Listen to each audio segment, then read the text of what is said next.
Top quality और consistent performance के लिए सिर्फ सिल्वर पंप नाम याद रखना।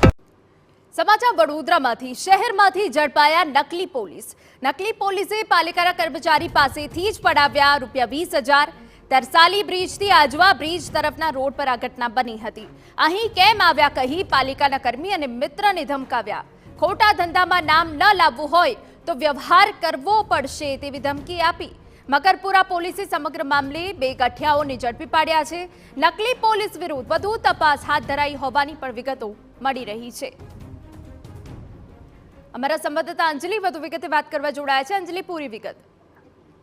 બિલકુલ, વડોદરા શહેરમાં નકલી પોલીસ ઝડપાઈ આવી છે। જે રીતે વાત કરીએ કે વડોદરા શહેરના તરસાલી અને આજવા તરફ જતા જે રોડ છે તે રોડ પર 2 વ્યક્તિઓ ઉભા હતા જેઓ પોતાને પોલીસ સમજી અને પાલિકાના કર્મચારીને ₹20,000ની લાંચ માંગી હતી। જોકે પાલિકાના કર્મચારીને ડાઉટ થતા તેના દ્વારા પોલીસમાં ફરિયાદ નોંધવામાં આવી। આ પોલીસ ફરિયાદના આધારે વડોદરાની મકરપુરા પોલીસે આ બંને શખ્સોને ઝડપી પાડ્યા છે। અને જે રીતે વડોદરા શહેરની અંદર નકલી પોલીસ પણ હવે પકડાઈ આવી છે। અગાઉ જે રીતે અલગ અલગ પ્રકારે નકલી લોકો પકડાઈ આવ્યા છે, પોતાના નામથી નકલી ડોક્ટર હોવાનું હોય કે નકલી કોઈ પીએ હોય તે પ્રકારની જે રીતે વાત મળતી હતી તેની વચ્ચે હવે નકલી પોલીસ પણ પકડાઈ છે। તેને ₹20,000 પાલિકાના કર્મચારી પાસેથી માંગ્યા હોવાની પણ વિગતો છે। સમગ્ર ઘટનાને લઈને મકરપુરા પોલીસે બંને આરોપીઓની ધરપકડ કરી છે અને આગળની તપાસ શરૂ કરી છે।